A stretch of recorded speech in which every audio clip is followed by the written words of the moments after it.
Hi, Owen. This is The Invisible Boy, the book you wanted Nana to read to you. Can you see Brian, the invisible boy? Even Mrs. Carlotti has trouble noticing him in her classroom. She's too busy dealing with Nathan and Sophie.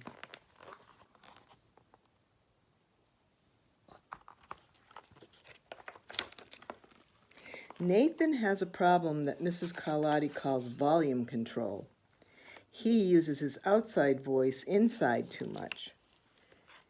Nathan and Sophie take up a lot of space, and Brian doesn't.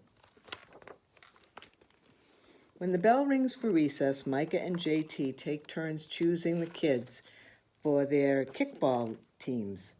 The best players get picked first, then the friends of the best players, and then the friends of the best players. Only Brian is left, still hoping and waiting. JT glances in Brian's direction and just as quickly looks away.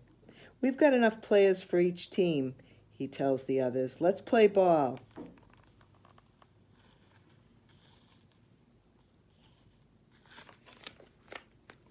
In the cafeteria, Madison and her friends talk about her birthday party.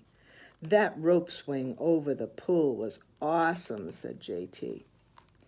Yeah, so was the water slide, said Fiona. That was the best pool party ever. I'm glad you guys had fun, said Madison. Everybody did except Brian. He wasn't invited. At choosing time, while the other kids play board games and read, Brian sits at his table doing what he loves to do best. He draws fire-breathing dragons with scaling tall buildings.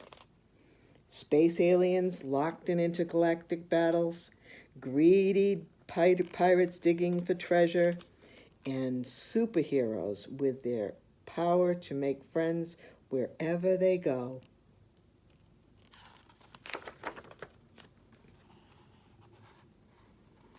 On Monday morning, Mrs. Carlotti introduces Justin, a new student, to the class. Brian smiles shyly.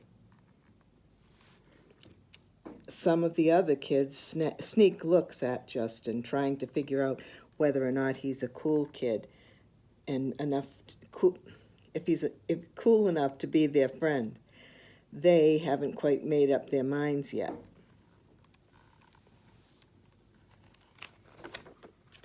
At lunch, Madison and JT watch Justin eat with chopsticks.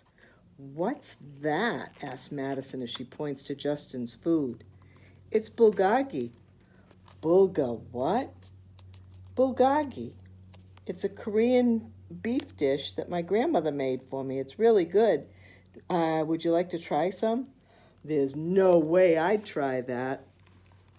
And the kids laughed, all of them. That is, except Brian.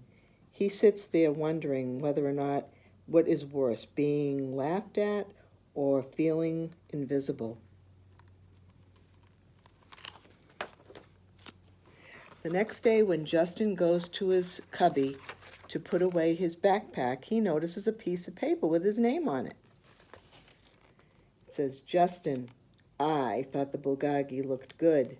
Brian, and Brian says on his piece of paper, yum. At morning recess, Brian finds a piece of chalk on the ground and he starts drawing away. You're Brian, right? Yeah. Thanks for the note. Hey, Justin, Emilio calls out from the tetherball court. You're up next. Sorry, I gotta go, said Justin. By the way, that's a really cool drawing, he adds before taking off. Back in the classroom, Mrs. Carlotti asks the kids to team up in twos or threes for a special project.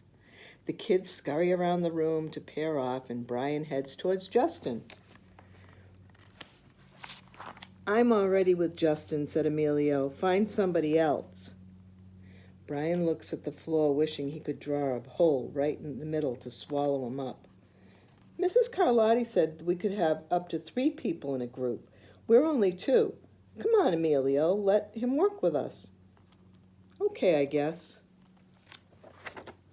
Mrs. Carlotti gave the directions for the project. Your assignment is to work together to write a story about what you see in the photograph.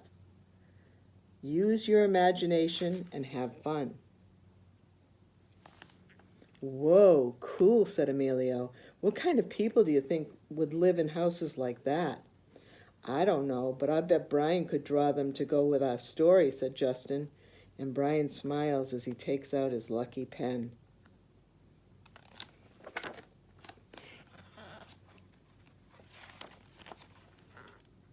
They're busy getting their project done.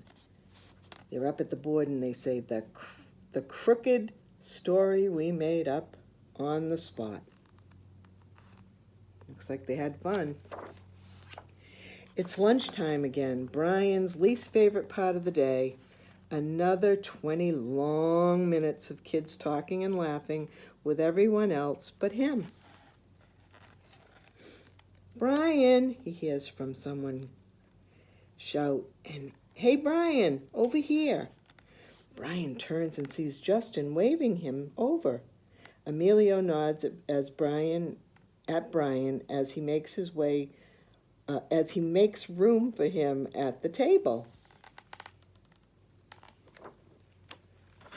Cookie? Maybe, just maybe, Brian's not so invisible after all. Brian says thanks for the cookie. The end. Love you, honey bun. Bye.